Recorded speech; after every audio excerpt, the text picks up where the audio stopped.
Hi, welcome back. You've made it to resuscitation module number 5. I call this one Running the Room. The overarching theme here is chaos breeds chaos. And when someone's life is in your hands, chaos is not your friend. Have you ever been involved in a resuscitation that seems like absolute chaos? If you were the one who was critically ill, is that how you would want it to go? It's like the old adage, too many cooks spoil the broth. One person needs to be in charge and work through the case with the assistance of the other members of the team. Now let's try to make that one bad situation that you pictured a moment ago the last one you're ever involved in. Running a resuscitation, particularly at Cook County, may seem like an exercise in herding cats. For me, it's very different. I picture myself like more of a conductor. I'm surrounded by talented people who all want to do a good job. They all know how to do their individual tasks, but I have to orchestrate the whole project, so everything turns out just right. First, what you need to do is identify yourself as the leader. There can only be one leader. Second, you have to stay focused. You are in charge of the patient's life. Don't let anyone or anything distract you from that purpose.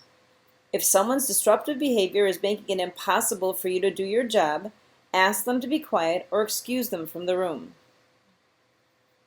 You are obliged to give clear and directed instructions to each individual in the room so they know exactly what is expected of them.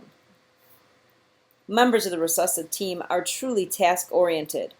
Give them something to do. This keeps them from talking and interfering with your job and takes the burden of tasks off of you so you have time to think. It is essential.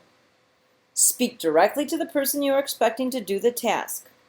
Anytime you just shout out tasks to the room at large, the only one you can expect to respond to the task is the room itself. No one listens when you just shout tasks out to the room. Ask for exactly what you want. Give orders specifically to the member of the team that you expect to carry them out. Speak directly to them. Speak loud enough to be heard by all without shouting. Avoid the Chicken Little phenomenon. Do not make a habit of yelling for nothing. Someday you may need to yell, and you're going to want people to respond when you do. Ask questions. Who's giving the meds? Who's getting the IV? Who's putting the monitor on? The people who are doing the task will respond, and you'll feel confident that jobs are being done. Otherwise, you'll need to assign those jobs to one member of your team. Ask them to tell you when the task is completed. This give and take keeps you in control. Be sure they give you what you ask for. Ask them to confirm when the task you have assigned them is done.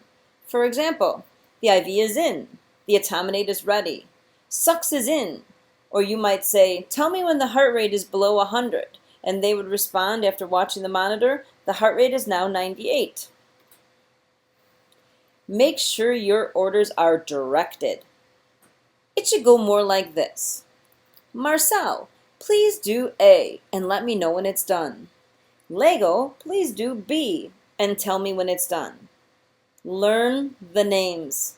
Or at the very least, make clear eye contact and get confirmation that the task has been accepted. And always ask for confirmation when the task is done. There is no I in team. Well, okay, according to the picture there is. But the only I there really is you are ultimately responsible.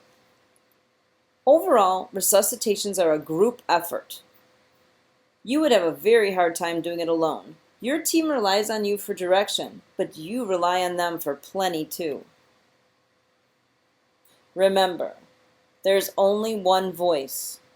Take control, assign tasks, ask for confirmations of tasks. If you're not in charge, nobody is. Control the room, and the chances of successful resuscitation goes way up. So how can you make the transition to taking charge smoother?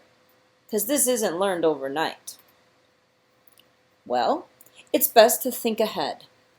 Consider the worst case scenario as you're going through your resuscitation, the worst possible way it can go, and decide what you'll do if it goes that way. Be prepared. Have drugs drawn up. Open all the boxes you think you might need. Get the difficult airway tools out. Have your central line kit at the bedside. What if you set it up and nothing happens? Well, the corollary to that is, what if you don't and it does? There's nothing worse than realizing you don't have the suction set up as you pass the laryngoscope and the patient starts to vomit, or that you urgently need a medication and the nurse has to go get it from the Pyxis. If you're going to waste resources on anyone in the emergency department, it should be in the critically ill patient. Always be prepared. I suggest you come in early and check the room. Be sure the suction is set up, that the bags and their masks are behind the beds. Check that intubation kits are complete and behind each bed. Check that the crash cart is present and the difficult airway cart is present as well. Do you know where to find critical items in resus? I suggest you do a little recon mission and find them now, so you'll have some idea where to find them when you need them. This is your mission. Find these items. The bag and the mask, often separated. 100% non-rebreather masks, needed constantly. Monitor leads. You don't want to go through every drawer every time until you find them. How about the suction in all its individual parts? The yank hour, the canister, the tubing. I suggest you put it together and make sure it works, so in a pinch you know how. How about the oral airway, the nasal airway? The intubation box, the crate box, the bougie. How about the glidoscope? Why don't you turn it on, check it out, see how it works? Where's the LMA? Where's the crash cart? Possibly more importantly sometimes, where's the PEDS crash cart? How about the baby warmer, the baby delivery kit?